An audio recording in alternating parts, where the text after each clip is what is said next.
Security authority के साथ में काम कर रहा था और हमने उनको सभी प्रकार के उत्तर प्रदान किए। लगभग 50 से ज्यादा सवाल उन्होंने पूछे, उसके हमने उत्तर दिए।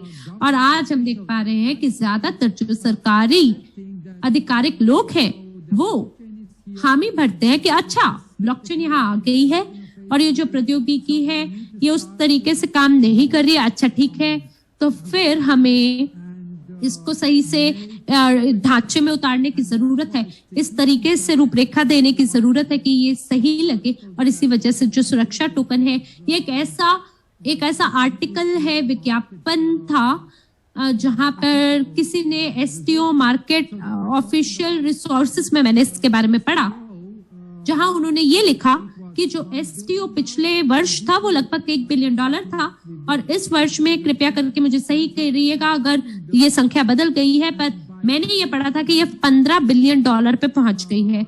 और 2030 तक ऐसी भविष्यवाणी की गई है कि जो मूल्य होगा सुरक्षा टोकन बाजार का वो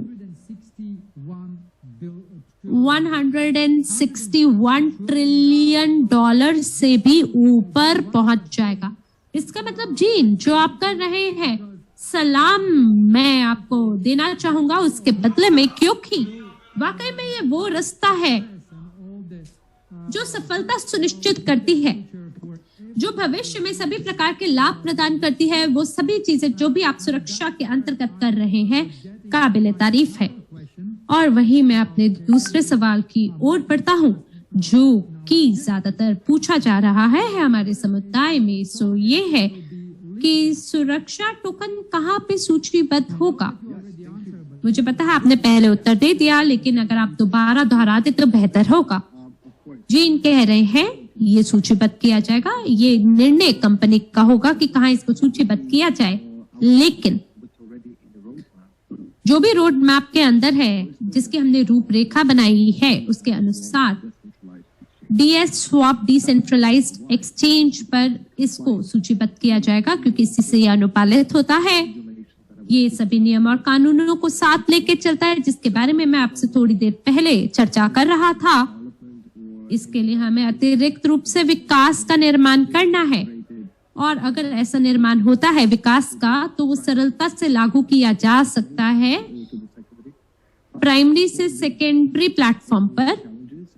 और इस राह में अगर कोई भी चुनौतियां होगी तो भी उसे आराम से पार किया जा सकता है।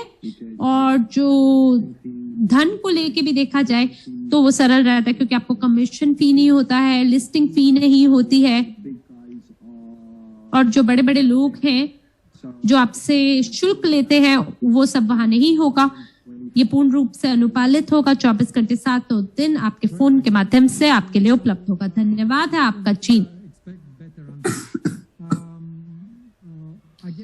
आर्मेंट्स कह रहे हैं इससे बेहतर मेरे को उत्तर नहीं मिल सकता था, और बहुत सारे सवाल और पूछे जा रहे हैं मुझसे और मिला जी से। मैं इनको पढ़ना चाहूंगा दोबारा कि प्रारंभिक मूल्य क्या होगा एसटीओ टोकन के लिए जब ये सार्वजनिक हो जाता है। दोबारा से मैं जिस तरह से चीजों को देख रहा हूं उसके हिसाब से पहले मैं बोलता हूं, फिर मिला आप बताइएगा। लेकिन आज हमारे पास वो सभी संपत्तियां हैं जिसके बारे में मिला ने आपके साथ अभी साझा किया है, जिनको हम नियंत्रण में लाने के लायक हैं, और साथ ही हमें यह भी पता है कि उनके साथ हमें क्या करना है। तो जब चीजों में परिवर्तन होगा और बाकी संपत्ति जब हमारी पहुंच के अंतर्गत आ जाएगी तो उस समय पे अतिरिक्त मूल्य जुड़ जाएगा हमारे पोर्टफोलियो में। फिलहाल जितनी भी परियोजनाएं हमारे हाथ में है, और यहाँ मैं केवल बात कर रहा हूँ उन सभी संख्याओं के बारे में जो कि मार्केट इवैल्यूएशन के हिसाब से है, बाजार मूल्यांकन के हिसाब से है, ना कि अनुमानित मूल्यांकन के हिसाब से है, यानी एक्सपेक्टेड इवैल्यूएशन के हिसाब से नहीं है। तो उसके हिसाब से हम ये भविष्यवाणी कर पा रहे हैं कि जो मूल्य है उसमें परिवर्तन होगा, और जो सुरक्षा टोकन का जो मूल्य है वो कम हो जाएगा। लेकिन वो सभी लोग जिन्होंने खरीद की है हमारे मंच के द्वारा बड़े मूल्य के लिए, उन सभी को अतिरिक्त एसटीओ टोकन द्वारा पुरस्कार दिया जाएगा, जो कि बाजार के मूल्य के हिसाब से होगा। तो जब हम मार्केट प्राइस के बारे में बात कर रहे हैं और क्यों इसकी आवश्यकता है, क्योंकि जब आप बड़े बड़े निवेशकों के बारे में उनसे बात करते हैं और जहां मैं विश्व के नए आर्थिक विकास के इस ख्याल को लोगों के पास लेके जाता हूं और जब मैं उन्हें ये बताता हूं कि किस प्रकार की समस्याओं से हमें छुटकारा देता है, तो हर कोई इस मिशन को, इस विचार को बेहद पसंद करता है। यह मिशन को हर कोई सराहनीय दृष्टि से देखता है और लोग बोलते हैं आप मेरे पास वापस आ जाइएगा जब आपके पास ये दस्तावेज होंगे। और आज एसटीओ बॉक्स टीम वो टीम है जो हमारी मदद कर रही है सभी प्रकार के दस्तावेजों का निर्माण करने में, हर प्रकार की फाइल का निर्माण करने में, जिसकी हमें आवश्यकता है ताकि हम ये जो बड़े बड़े निवेशक और कंपनियां हैं, हम इनके पास जा सके, इनको हमारे साथ जोड़ सके, जब वो ये समझ सकेंगे कि किस प्रकार के उत्पादों को वो खरीद रहे हैं हमसे, और तब शायद इसका मूल्य अलग होगा, क्योंकि वो आधारित होगा डिमांड और सप्लाई पे, मांग और आपूर्ति पे। और साथ ही वो सभी लोग, वो सभी देश जो कि सुरक्षा टोकन को आज स्वीकृति किसी कारणवश नहीं दे रही है, और हो सकता है किसी कारणवश आपके केवाईसी को पास नहीं कर पा रहे हैं, किसी औपचारिकता को अगर आप पास नहीं कर पा रहे हैं, तो पहले तो हम अलग अलग टीमों के साथ बात कर रहे थे और उनमें से हमने एसटीओ बॉक्स का चयन किया। हम ये सोचते थे कि वो सभी लोग जो कि सुरक्षा टोकन नहीं प्राप्त कर पाएंगे, उनके लिए निकासी का रास्ता क्या है, और इसके लिए हमने बहुत लंबा समय लगाया। लेकिन आज हमने इस सभी परेशानियों को साइड पे रख के हर कोई विजेता बने एक ऐसे समाधान के साथ हम आपके सामने आए हैं। मिलमा बोल रही हैं। मैं अपने अनुभव को आपके साथ साझा करती हूँ। मैंने प्री आईपीओ में बहुत निवेश किया है, और अगर आप अपनी तरफ से सभी सतर्कता को बरतेंगे तो आपको पता चलेगा जो एसटीओ रेगुलेशन है वो बीच में आती है। ये क्रिप्टो नहीं है, ये क्रिप्टो और जो मानक स्टॉक मार्केट है उसके बीच की बात है। तो हमने क्रिप्टो और स्टॉक मार्केट दोनों से सभी लाभों को जोड़कर एसटीओ के साथ काम करना चुना है। तो जब मैंने प्री आईपीओ के साथ काम किया, जैसे वर्जिन गैलेक्सी के बारे में अगर आप बात करें, तो मैं उस समय पे बहुत सुनिश्चित थी कि ये मेरे सबसे बड़े निवेश की तरह साबित होगा। मैं इसके लिए तैयार थी, और मुझे लगता है कि 12 बजे मेरे समय अनुसार मैं तब टीवी देख रही थी, और थोड़े दिन पहले इसके बारे में घोषणा हुई कि बहुत सारी चीजें होने वाली हैं वर्जिन स्टॉक्स के साथ, और सभी लोग जो है इसके लिए बेहद उन्होंने इंतजार किया, वो ये दिन कब आएगा। और मैंने तब ये प्री एसटीओ से भी पहले के समय पर निवेश किया, और तब मुझे ये लगा कि ओहो ये तो बहुत ही मजेदार दिन होने वाला है, जब मैं खुशी के मारे आसमान में होंगी। पर जानते हैं कुछ घंटों के बाद जब मैं इन्वेस्टमेंट पोर्टल पे गई और वहां पे मैंने देखा कि जो शेयर का शुल्क है वो बढ़ने की जगह कम कम और कम होता जा रहा है, तब मैं बिल्कुल 80% जो मैंने निवेश किया था वो घाटे को प्राप्त हो गई। और मेरे को ऐसा लगा था कि अरे ये तो बहुत बढ़ जाएगा, और सब कुछ जो भी उन्होंने कहा है वो उन्होंने पूरा किया है। लेकिन एक निवेशक के दृष्टिकोण से मैं आपको बता दूं, आप किसी भी चीज की घोषणा नहीं कर सकते कि जो प्री आईपीओ है पहली कंपनी का, जो कि अंतरिक्ष में यात्रा उन्होंने किया था टूरिस्ट के साथ, वो क्रैश हो जाएगा। लेकिन ये तब भी हुआ। तो इसलिए आपको ये समझना जरूरी है कि जब भी कोई जो शुल्क है वो प्री एसटीओ पे आता है, प्री आईपीओ में आता है, तब जो ये इस बारे में नहीं होता कि क्या मूल्य है कंपनी का, ये इस पे निर्भर करता है कि समुदाय जो है वो कैसा है, उसका मूल्य कैसा है, निवेशकों के बारे में होता है। और जब बाजार में कुछ भी छेड़छाड़ होती है, जैसे अगर आप अमेज़न की ओर देखें अगर आप उसको मूल रूप से देखें और तकनीकी रूप से देखें तो जो शेयर है जिसपे वो ट्रेड करते हैं, आपको बड़ी हैरानी होगी उसको देख के, लेकिन जो बायर है वो तैयार होते हैं उसको खरीदने के लिए, इसी वजह से वो अभी तक चल रहा है। तो मैं विशेष रूप से ये सभी सवाल आपके देख पा रही हूँ चैट में, तो मैं ये जानने की कोशिश करती हूँ कि मूल्य आखिर किस चीज पे निर्भर करता है और किस तरह की वेरिएबल है जिसपे वो निर्भर करता है। देखिए, कंपनी ने तो अपने हिसाब से संपत्ति के बारे में मूल्यांकन किया है, पर साथ ही इस पे भी निर्भर करता है कि किस टीम के साथ वो काम कर रहे हैं, किस प्रकार की प्रौद्योगिकी के साथ वो काम कर रहे हैं, लोगों में मांग और आपूर्ति कैसी है, क्या लोग खरीद करना चाहते हैं या बेचना चाहते हैं, इसके पीछे बड़े बड़े नाम कौन से हैं। तो कुछ ऐसी चीजें होती हैं जिसको आपको सटीक रूप से समझना बहुत जरूरी है जब हम मूल्य के बारे में बात करते हैं। और एक कंपनी के रूप में हम इसका मूल्यांकन लगा सकते हैं। जो पीले और लाल रंग के क्षेत्रों में देश हैं, उसके हिसाब से हम लोग एक नई कंपनी का बीवीआई में निर्माण करेंगे और ये कंपनी वो होगी जिसके अंदर सबकी संपत्ति होगी और उसको विभाजित किया जाएगा जितनी संख्या में नए एसटीओ टोकन होंगे, और फिर लोग देखेंगे कि क्या मूल्य है जिसके हिसाब से इसको लिस्ट किया जा रहा है।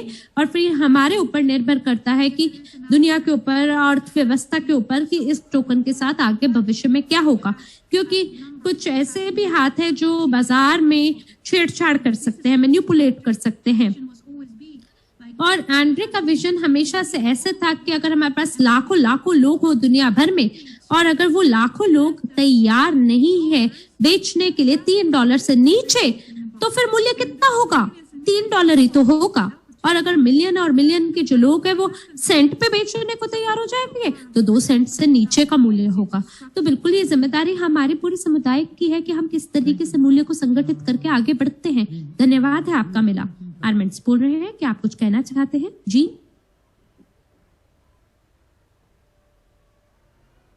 Based on your experience, maybe you've seen some other companies. आपके अनुभव के अनुसार हो सकता है आपने कुछ कंपनियां देखी हो, एसटीओ कंपनियां देखी हो। जब आपकी डीएस स्वैप पे आती हैं, हो सकता है कि वो एक मूल्य के हिसाब से बेचने के बारे में सोचती हैं, पर फिर बाजार जो है वो उन्हें अलग ही वास्तविकता दिखाती है। तो हो सकता है आप अपने अनुभव को यहाँ हमारे साथ साझा करना चाहें। धन्यवाद है आपका आर्मेंट्स। मैं इंटरनेट से कुछ क्षण के लिए गायब हो गया था, तो क्या आप दोहरा मैं कोशिश करता हूँ आपकी बात का जवाब देने के लिए। देखिए, हमने डीएस स्वैप को 4 महीना पहले शुरू किया है, और जब हम एसटीओ टोकनाइजेशन के बारे में बात करते हैं तो इस प्रतिक्रिया में ना थोड़ा समय लगता है। इसमें 4 से 9 महीना के बीच का अंतर लग सकता है। और अभी तक अगर हम बात करें तो आज हमारे पास केवल एक सुरक्षा टोकन है जिसे हमने डीएस स्वैप पे लिस्ट किया है। ये real estate company life share का है जिसके बारे में मैंने आपको बताया, और बाकी 13 और कंपनियां हमारे साथ है जो कि इस समय प्राथमिक बिक्री यानी प्राइमरी सेल कर रही हैं। एक बार जब ये प्राइमरी सेल हो जाएगा उसके बाद ये सेकेंडरी सेल की ओर बढ़ेगा। और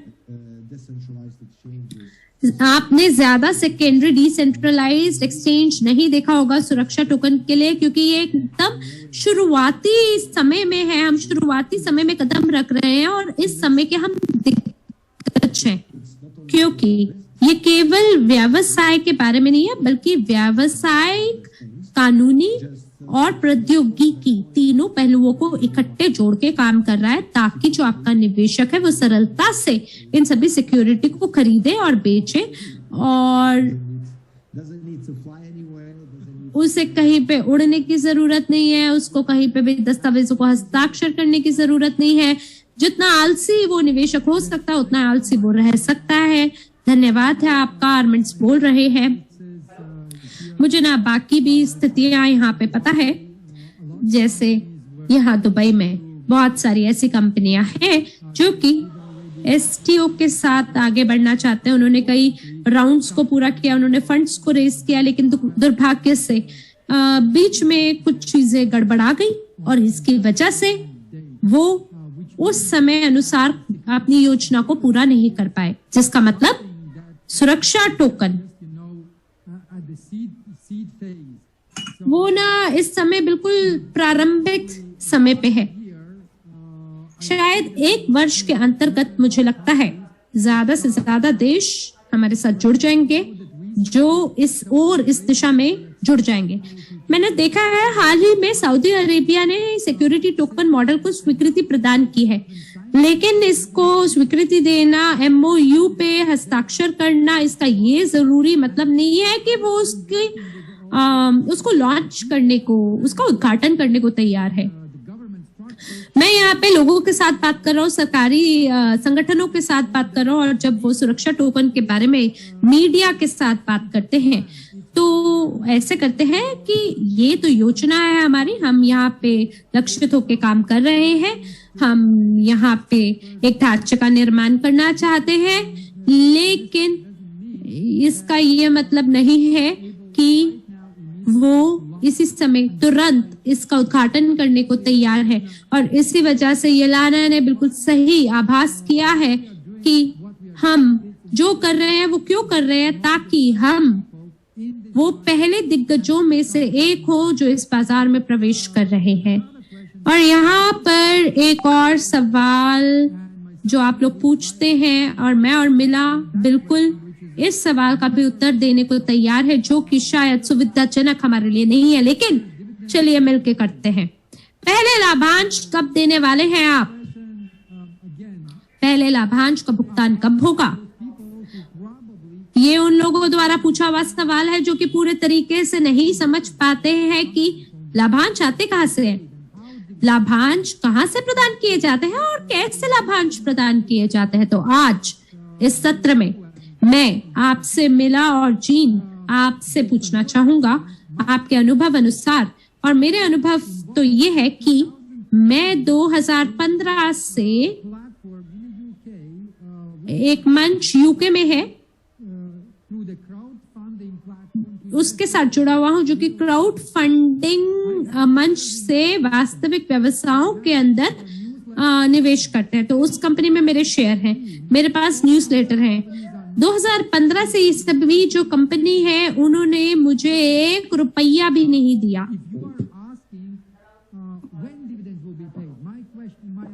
तो अगर आप ये पूछ रहे हैं कि लाभांश कब प्रदान किए जाएंगे, मेरा उत्तर ये है कि जब कंपनी लाभ प्रदान करना शुरू कर देगी तब लाभांश मिलेगा।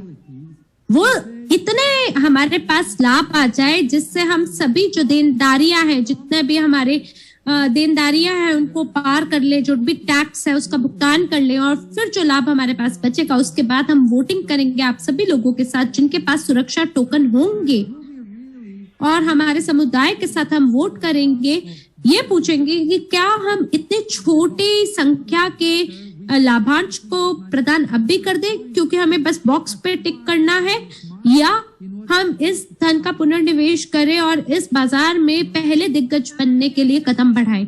तो मिला बोल रही हैं, बहुत ही ऐसा सवाल है जो कि थोड़ा सा तनाव प्रदान करता है, छल में डाल देता है। तो आप सभी नेता जो यहाँ पे हैं, जो रिकॉर्डिंग को सुनेंगे, और मैं चाहती हूँ कि आप भी सीख लें इसको सुन करके कैसे इसका उत्तर देना है। लाभांश क्या होता है? लाभांश वो लाभ होता है जो कि कंपनी उत्पन्न करती है, और फिर ये जो लाभ है ये विभाजित किए जाते हैं मेमोरेंडम अनुसार। आप में से वो सभी लोग जो पुराने हैं आपको पता होगा कि हमारे पास एक वोटिंग प्रणाली है, इसके माध्यम से हम ये समझते हैं और ये भेद लगा पाते हैं कि क्या प्रतिशत लाभांश का टोकन धारकों को प्रदान किया जाएगा। तो अभी यह सवाल ये आता है कि कौन कौन सी कंपनियां होंगी जो कि लाभांश प्रदान करेगा। तो अगर आप हमारे पोर्टफोलियो को देखते हैं और अगर हरे रंग के देशों को देखते हैं, उनमें से ज्यादातर जो है वो स्टार्टअप में है। तो अतीत में हमने कुछ प्रॉफिट बोनस का भुगतान किया, और वो भी 7 बार हमने उसका भुगतान किया। तकनीकी रूप से हम अभी लाभांशों को रोक नहीं सकते क्योंकि हम फिलहाल कंप्लाइंट नहीं है लाभांश छोड़ करने के लिए, लेकिन जो बोनस लोगों ने प्राप्त पहले किया है वो 7 बार किया है। और क्यों आपने 7 बार इसे प्राप्त किया है? क्योंकि कुछ ऐसी कंपनियां हैं, कुछ ऐसे उपकरण हमारे हमारे पोर्टफोलियो में है जो कि लाभांश को उत्पन्न कर पाएंगी। जैसे आप कुछ शेयर को खरीदते हैं $1 पे और फिर कंपनी जो है वो स्टॉक मार्केट पे से बाहर निकलती है $3 पे, यानी कंपनी ने $2 के हिसाब से लाभ कमाया और फिर लोग जो है उसके अनुसार लाभ प्राप्त करते हैं। आपको याद होगा कि जो हमारे पुराने वेबिनार हैं उसमें हमारे पास कुछ शेयर थे स्टॉक मार्केट में, यूएस में, हमारे पास इंडिया के शेयर बाजार के शेयर हैं। तो कुछ ऐसे उपकरण हैं अतीत के जो कि लाभ को उत्पन्न कर सकते हैं, लेकिन फिलहाल अगर आप हमारे पोर्टफोलियो को देखते हैं तो हमारे पास ऐसी कोई कंपनी नहीं है जो कि फिलहाल निष्क्रिय आय हमें प्रदान करके दे सके या जो पूर्ण रूप से लाभप्रद हो। इसी वजह से आपको ठीक से इस बात को समझने की जरूरत है कि कौन सी संपत्ति हमारे पास आज है, और आज हमारा जो पोर्टफोलियो उसके अंदर बहुत सारे स्टार्टअप जुड़े हैं। कई ऐसी कंपनियां हैं जो भी शुरुआती नवजात शिशु की चरण पे है। जैसे अगर आप ग्लोबल यूनिट पे के इंतजार में है कि वो हमें लाभांश दे, इसके लिए सबसे पहले ग्लोबल यूनिट पे को लाभप्रद होना होगा। उसको सभी प्रकार की जो देनदारियां खर्चे हैं उसको पूरा करके लाभ अर्जित करना होगा। लाभ अर्जित होने के बाद में वो जो लाभांश है वो लोगों को प्रदान किया जाएगा और इस प्रकार से लाभांश जो है लोगों को दिया जाता है। तो अगर आप शेयर बाजार कंपनी को देते हैं नैस्डैक पे या बाकी किसी और मंच पे, ये सामान्य रूप से वर्ष में एक बार रिपोर्ट उत्पन्न करती है जिसके आधार पे आपको पता चलता है कि लाभांश कब मिलेगा। तो इसी वजह से लाभांश को आप ऐसे ना देखें कि ओ लाभांश तो कहीं से भी आ जाएगा, नहीं, ये वो लाभांश है जिससे हम सरलता सस्ते में खरीदते हैं, उसे बेच के लाभ प्राप्त करते हैं और तब लाभ अर्जित होता है। या ये वो कंपनी होती है जो कि स्टार्टअप में होती है और इसके लिए कंपनी को घोषणा करनी होती है, ओ हमने स्टार्टअप से धन कमाया और जो धन लाभ के रूप में कमाया तो उसी लाभ से हम लाभांश प्रदान कर पाएंगे। मुझे आशा है आप समझ पा रहे होंगे कि क्या लाभांश है और किन नियम और शर्तों अनुसार लाभांश प्रदान किया जाता है। धन्यवाद है आपका। मिला आर्मेंट्स बोल रहे हैं। जीन, हो सकता है आपका कोई अनुभव हो अपने ग्राहकों के साथ में कि कितनी जल्दी वो अपने पहले लाभांश को प्रदान कर पाए थे और हो सकता है कि वो अभी भी ना कर पा रहे हो। तो जीन बोल रहे हैं, प्रत्येक जो कंपनी है अलग अलग तरह से काम करती है। ये आंतरिक नीति पे निर्भर कर सकता है, व्यावसायिक मॉडल पे निर्भर कर सकता है और अलग अलग मॉडल्स हो सकते हैं। जैसे अगर आप रियल एस्टेट को टोकनाइज करते हैं और अगर ये अचल संपत्ति है जो कि रेंट आउट करती है और अगर कोई व्यक्ति आपके टोकनाइज्ड अपार्टमेंट से रेंट ले रहा है तो आपको लगेगा कि ये शायद लाभांश है, क्योंकि देखिए एक अपार्टमेंट है, एक घर है जो कि लाभ उत्पन्न करता है। हर कोई एयरबीएनबी पे उस अपार्टमेंट को पे व्यवसाय करता है तो हर दिन उसमें से धन आएगा। और अगर मैं सुरक्षा टोकन का व्यक्ति हूँ और अगर मैंने उसको रेंट कर रखा है, किराए पे लगाया हुआ है, तो बिल्कुल मेरे को लाभ भी मिलेगा और मैं फिर लाभांश दे भी पाऊंगा। लेकिन अगर आप ट्विटर के बारे में बात कर रहे हैं तो उन लोगों ने कभी भी लाभांश नहीं दिया, जबकि वो मल्टी बिलियनियर कंपनियां हैं। और इसी तरह से आप समझिए कि जब हम सेकेंडरी मार्केट में काम करते हैं, इसका मतलब कि कोई भी जो निवेशक है वो लिक्विडेट कर सकता है, वो तरल बना सकता है अपनी संपत्ति को। और अगर उससे लगता है कि मेरे को पैसिव इनकम चाहिए और मैं इंतजार नहीं करना चाहता कि आपकी जो कंपनी है 2 साल में 5 गुना 10 गुना कमाएगा, नहीं, मेरे को प्रतिदिन अपने छोटे छोटे सिक्के चाहिए, छोटा धन चाहिए जो भी आप कमा रहे हैं लाभ से, तो ठीक है, ये भी उनका व्यवसायिक मॉडल हो सकता है। इसी प्रकार से अगर कोई ऐसा व्यक्ति है जो कि 25,000 निवेश करता है ट्विटर में और एक दिन मान लीजिए मिलियन आ जाए उनके बैंक अकाउंट में, तो ये निर्भर करता है कि कंपनी की रणनीति क्या है। आखिरकार जो प्रत्येक कंपनी है उसके अलग प्रकार से रणनीति हो सकती है, अलग प्रकार से वो काम कर सकता है। तो धन्यवाद है आपका अपना अनुभव को हमारे साथ साझा करने के लिए। और साथ ही मैं यहाँ पे इन सभी देशों के बारे में बात करना चाहूंगा जो कि फिलहाल सुरक्षा टोकन नहीं प्राप्त कर सकते हैं। मुझे पता है कि वो सभी देश जो कि फिलहाल हरे क्षेत्र में है, उन्हें भी जो सुरक्षा टोकन है वो कानूनी संपत्ति की तरह शायद पहले वो ना देख पाते हो, लेकिन अब वो देख सकते हैं। तो 1 से 2 सालों के अंतर्गत और भी देश होंगे जो कि पीले और लाल क्षेत्र से बाहर निकल के हरे क्षेत्र का हिस्सा हो जाएंगे, जिन्हें सिक्योरिटी टोकन की स्वीकृति मिलेगी। तो आपके ऊपर निर्भर करता है आपका विकल्प क्या होगा, क्योंकि हर किसी के पास मौका होगा कि आप बाहर जाके यूटिलिटी टोकन लेके उसे बेच के आप अपना थोड़ा थोड़ा जो धन है उससे प्राप्त कर सके, जैसे जीन ने अभी बोला, और आप अपने आप को एक सहमालिक समझ सकते हैं, एक शेयर धारक समझ सकते हैं कंपनी के अंतर्गत, और इसे एक दीर्घकालिक निवेश की तरह देख सकते हैं, जो कि मुमकिन हो पाएगा आपके लिए कि अच्छा ठीक है, मेरे को इस विकल्प के साथ आगे बढ़ना है। अगला सवाल शायद हम सभी के लिए है, इसके ऊपर मेरा अपना विकल्प है, और सवाल ये है कि क्या एसटीओ टोकन के लिए कोई फ्रोजन अवधि होगी? मैं पहले अपने विचार को साझा करता हूं, फिर मैं आपसे जानना चाहूंगा आप क्या सोचते हैं। लेकिन अगर आप ये सोचते हैं कि हमें बड़े बड़े जो इन्वेस्टमेंट फंड्स हैं उनके साथ काम करना है, और वो सभी लोग जो कि अपने धन को सुरक्षा टोकन के अंदर 5 या 10 साल के लिए लगाना चाहते हैं, वो बिल्कुल ये पूछेंगे कि इसमें फ्रोजन अवधि कितनी होगी हमारे लिए, कि हम सबसे अधिकतम लाभ को अपनी ओर कर सके। इसके लिए मैं ये कहना चाहूंगा कि हम लॉकअप जरूर करें, ताकि जो बड़े बड़े निवेशक हैं हम उनसे धन ले सकें, उस धन के माध्यम से हम विकास कर सकें और मूल्य बढ़ा सके पोर्टफोलियो का, कंपनीज का जो मूल्य है उसे बढ़ा सकूं, और इस तरह से ज्यादा ध्यान को लोगों का अपनी ओर आकर्षित कर सकूं, ताकि वो बाय बैक कर सके। तो मिला, आपका क्या कहना है इस पर? मुझे लगता है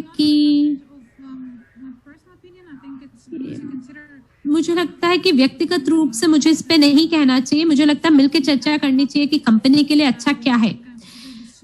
तो जो एसटीओ टीम है उन्होंने एक रणनीति का निर्माण किया है फ्रोजन पीरियड के लिए, और मुझे लगता है कि इसके बारे में आप अभी बता सकते हैं या जब टोकोनॉमिक्स अपडेट होगा तब बता सकते हैं। तो जीन बोल रहे हैं, क्या आप एसटीओ टोकन के बारे में बोल रहे हैं? तो जीन बोल रहे हैं जी, जो अंतिम उत्तर रहेगा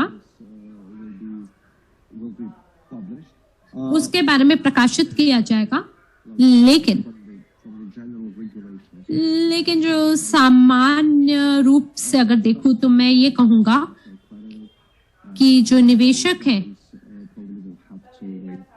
उन्हें इंतजार करना होगा 12 महीना लॉकअप पीरियड से, और जो बाकी क्षेत्र अधिकार के लोग हैं उनके लिए कोई भी बड़ी बाधाएं हमने नहीं लगाई हैं।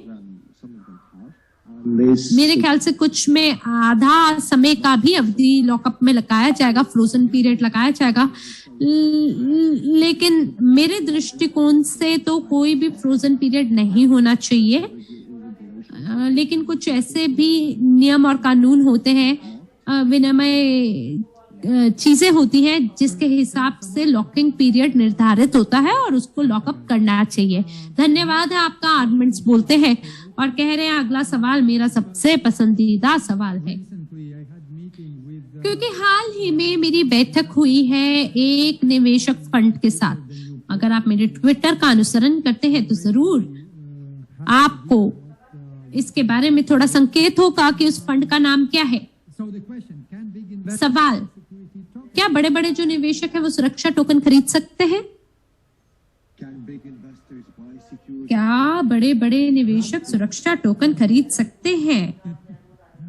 Yeah, they have to buy securities, not about. जी, उनको ये सवाल इस बारे में नहीं है कि वो कर सकते हैं या नहीं, क्योंकि जो कुछ भी हम करते हैं वो इसलिए करते हैं ताकि हम प्रतिदिन सरल प्रौद्योगिकियां सामान्य लोगों के लिए प्रदान कर सकें, और इसी प्रकार से जो कंप्लायंस है और जो सोच है बड़े बड़े निवेशकों की, उसके हिसाब से वो भी हमारे साथ भागीदारी दिखा पाएंगे।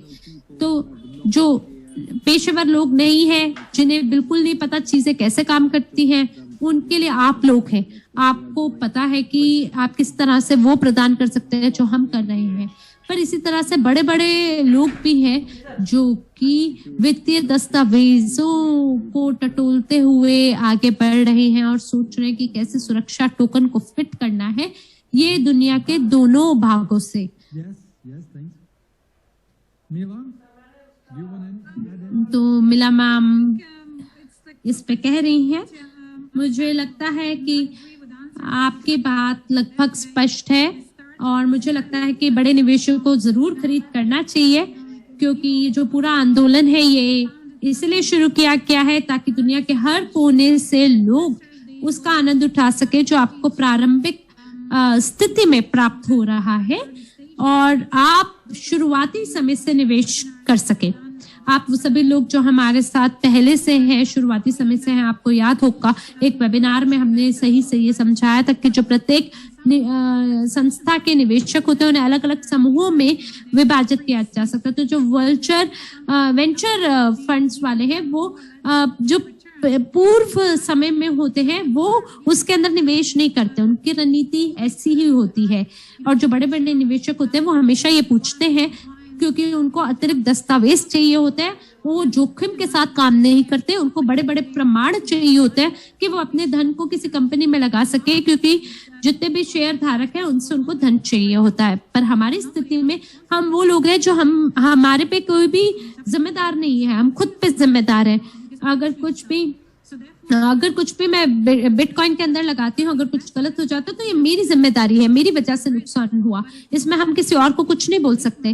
तो अगर मैं कहीं निवेश कर रही हूँ तो वो मेरा अपना जोखिम है और इसका ये गणना मुझे खुद करनी है, मुझे इसके लिए किसी की अनुमति की जरूरत नहीं है। लेकिन मेरे को ये समझना है कि अगर ये परियोजना सफल हो जाती है तो मेरा जो रिटर्न है वो 2 गुना हो जाएगा, बजाय कि मैं किसी पेंशन फंड में या इक्विटी फंड परसेंटेज के अंदर निवेश करूं। तो ये थोड़ा सा अलग है। लेकिन जब हम वैश्विक बाजार में काम करते हैं और फिर जब हमारे पास कोई प्लेटफॉर्म होता है जो कि कंप्लायंट होता है, जब हमारे पास स्मार्ट कॉन्ट्रैक्ट होता है जहाँ हर चीजें आपस में कानूनी रूप से बंधी होती है, वहां कहानी कुछ और होती है। इसी वजह से जो मूल्य है वो अलग हो सकता है और जो निवेशकों का स्तर है वो भी अलग हो सकता है। और इसी वजह से मेरे पास कुछ ऐसे लोग हैं जिनकी रुचि है, तो जब एक बार हम ग्लोबल एसटीओ मार्केट के अंदर प्रवेश करेंगे, उनकी रुचि होगी कि वो टोकन को खरीद सके, क्योंकि उन्होंने कभी इस प्रकार की परियोजना को नहीं देखा होगा और वो इंतजार कर रहे होंगे कि जो परियोजना है वो कानूनी रूप से तैयार हो ताकि वो निवेश कर सके। धन्यवाद है आपका मिला, धन्यवाद है आपका जीन आर्मेंट्स कह रहे हैं। और साथ ही कुछ महीना पहले दुबई में मेरी एक बैठक आयोजित हुई थी एक परिवार के साथ, और उस परिवार ने मुझे ये कहा था कि जो आप कर रहे हैं बिल्कुल हमारी रुचि उसमें है और हम पूरी दिलचस्पी के साथ निवेश करना चाहते हैं। 5 से 10% गारंटेड ईयरली यानी वार्षिक रूप से ROI रिटर्न ऑन इन्वेस्टमेंट। तो वो अभी नहीं कह रहे कि अभी निवेश करके वो 1 साल के बाद इस 10% को निकाल लेंगे, नहीं, वो ये कह रहे हैं कि अगर कंपनी 5 से 10% रिटर्न ऑफ इन्वेस्टमेंट वार्षिक रूप से कर सके, इसका मतलब कि वो जो धन है उसको 10 से 20 सालों के लिए हमारे साथ लगा रहे हैं और यही हमारा लक्ष्य है। तो हमने क्यों इसके साथ शुरुआत किया है सुरक्षा टोकन के साथ, ताकि हम इसे एक ठोस निवेश विकल्प की तरह रख सके उनके लिए, ताकि वो धन को हमारे साथ आवंटित कर सके। क्योंकि यहाँ जो 50% धन है, मान लीजिए कि वही जो $100 बिल 5 साल पहले है और आज है, उसमें ये 15% मुद्रास्फीति की वजह से कम हो गया है। तो जो आप $100 पहले खरीद पा रहे थे, जो चीज को खरीद कर पा रहे थे, उसे आप आज उसे $100 के साथ नहीं खरीद सकते। इसी को मुद्रास्फीति यानी इन्फ्लेशन कहा जाता है। प्रतिदिन वो ये सोचते हैं कि कैसे इस धन का निवेश किया जाए वहां पे जहां पे ये जो धन है वो 100 या 500% प्रति वर्ष के हिसाब से जैसे जिसमें आप निवेश कर रहे हैं आज, जैसे अगर ICO है तो वो बड़े पारंपरिक रूप से काम कर रहे हैं और इसी वजह से जो हम कर रहे हैं हम वो कर रहे हैं। और अब बात करते हैं अंतिम सवाल के बारे में, क्यों ये सभी जो परिवर्तन है जरूरी है। जीन इसका जवाब देने के लिए कह रहे हैं, दुनिया में परिवर्तन चल रहा है, जो भी चीजें विनियमित नहीं हुई है 3, 5 या 7 साल पहले, उनके साथ काम करना अब बहुत मुश्किल है। आखिरकार हमें ये जो भी परिवर्तन है उनके साथ स्वयं को अनुकूल बनाना जरूरी है।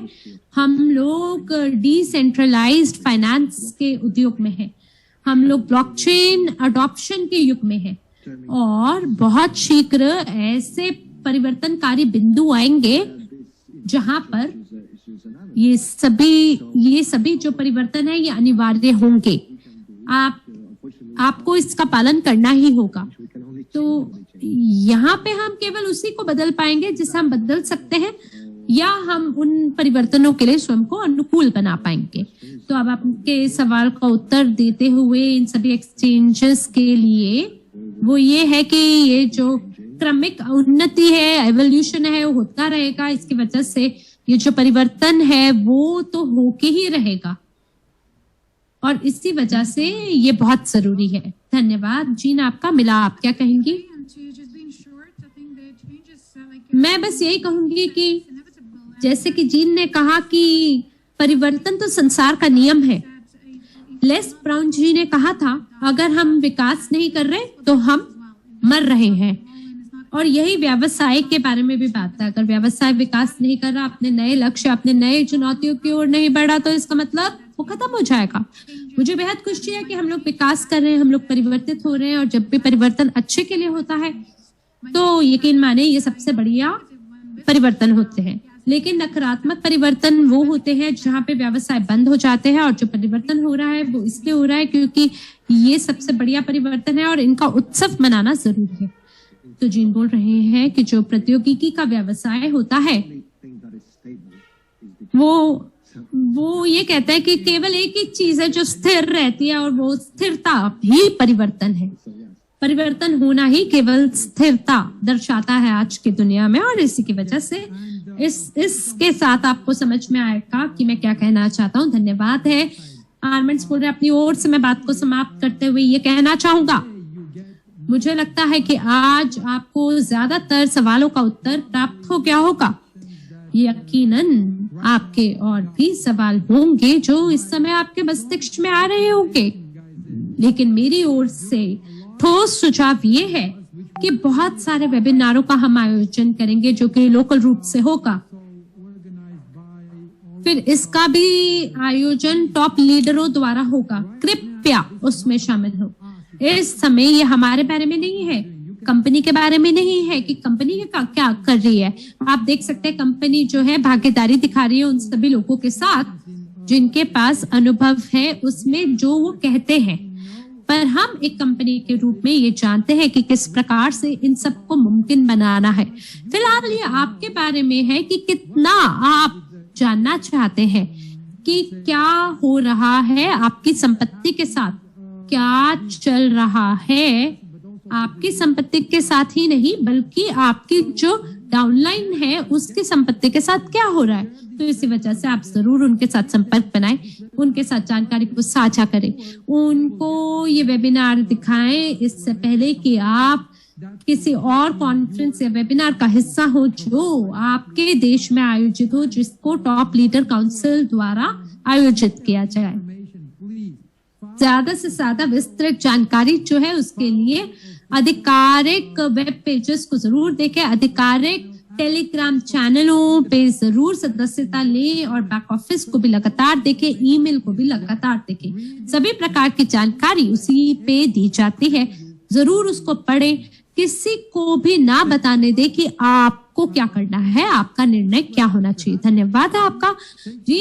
सौभाग्य की बात थी आपको हमारे साथ आज प्राप्त करना, आपका यहाँ होना हमारे साथ। ये जो 2-2.5 घंटे का बड़ा बड़ा विजन है, आपके साथ काम करना हमारे लिए सौभाग्य की बात है। धन्यवाद है। जीन बोल रहे हैं, समुदाय से निवेदन है कि कृपया करके ज्यादा अध्ययन करें और यहाँ जाए, दोनों स्कैन कर ले QR कोड को, या आपको हमारे सिक्योरिटी टोकन के बारे में बताएगा और साथ ही डिसेंट्रलाइज्ड फाइनेंस के एवोल्यूशन के बारे में भी आपको सभी जानकारी प्राप्त होगी। धन्यवाद है। धन्यवाद।